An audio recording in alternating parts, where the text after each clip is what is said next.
कहानी की शुरुआत होती है एक शातिर और बेहद चालाक चोर फ्रैंक मॉरिस से।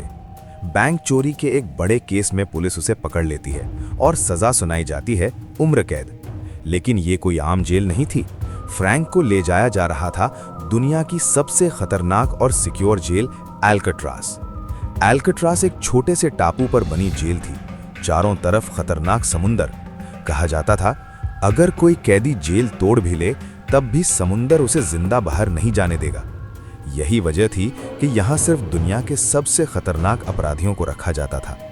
लेकिन अल्काट्राज का ये रुतबा ज्यादा दिनों तक कायम नहीं रहने वाला था, क्योंकि अब यहाँ एंट्री हो चुकी थी फ्रैंक मॉरिस की, वही इंसान जो पहले भी कई जेलों से भाग चुका था। फ्रैंक को सिर से पैर तक चेक किया जाता है और एक छोटे से सेल में बंद कर दिया जाता है। गार्ड ताना मारते हुए कहता है, वेलकम टू अल्काट्राज। यहीं से असली कहानी शुरू होती है। जेल का डिसिप्लिन बेहद सख्त था। हर कैदी को समय पर उठना, सफाई करना, लाइन में खाना खाना, सब कुछ फॉलो करना पड़ता था। ब्रेकफास्ट के दौरान फ्रैंक की मुलाकात होती है लिटमस नाम के एक कैदी से। वहीं एक और कैदी था, वुल्फ, जो पूरे जेल में आतंक फैलाए हुए था। उसके ऊपर कई रेप और हिंसा के केस थे। जब वुल्फ फ्रैंक को चिढ़ाने की कोशिश करता है तो फ्रैंक उसे नजरअंदाज करता है, लेकिन ज्यादा देर तक नहीं। रात को फ्रैंक को वार्डन के ऑफिस में बुलाया जाता है। वार्डन साफ शब्दों में चेतावनी देता है, यहां से भागने का सोचना भी मत। जो भी कोशिश करेगा उसका अंजाम बहुत बुरा होगा। फ्रैंक बाहर से शांत रहता है, लेकिन अंदर ही अंदर उसका दिमाग काम करना शुरू कर चुका था। वापसी के दौरान वो चुपके से वार्डन का नेल कटर चुरा लेता है, छोटी सी चीज, लेकिन फ्रैंक जानता था अल्काट्राज में यही हथियार सबसे खतरनाक बन सकता है। एक दिन बाथरूम में वुल्फ फिर फ्रैंक पर हमला करता है, लेकिन इस बार फ्रैंक पलटवार करता है।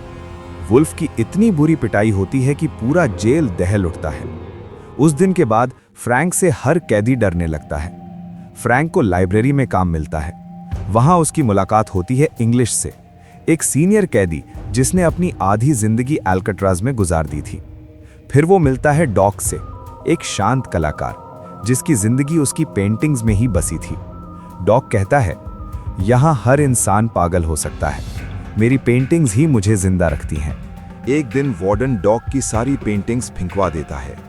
डॉक पूरी तरह टूट जाता है। वो अपनी ही उंगलियां काट लेता है। ये घटना फ्रैंक को अंदर से झकझोर देती है। यहीं से फ्रैंक तय कर लेता है, अब भागना सिर्फ आज़ादी के लिए नहीं, इंसाफ के लिए भी ज़रूरी है।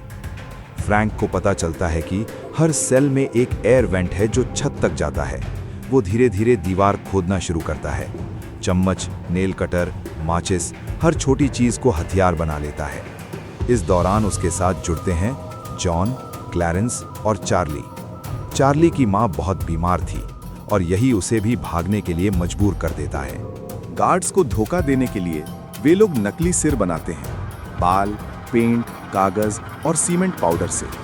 रेनकोट्स चुराकर वे रबर बोट और लाइफ जैकेट बनाते हैं। हर कदम पर मौत थी, लेकिन फ्रैंक का प्लान एकदम परफेक्ट था।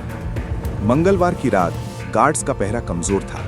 3 लोग, फ्रैंक, जॉन और क्लैरेंस, वेंट के रास्ते छत पर पहुंचते हैं। चार्ली डर के कारण पीछे रह जाता है। तीनों सर्च लाइट से बचते हुए जेल की आखिरी दीवार पार करते हैं और समुंदर तक पहुंच जाते हैं।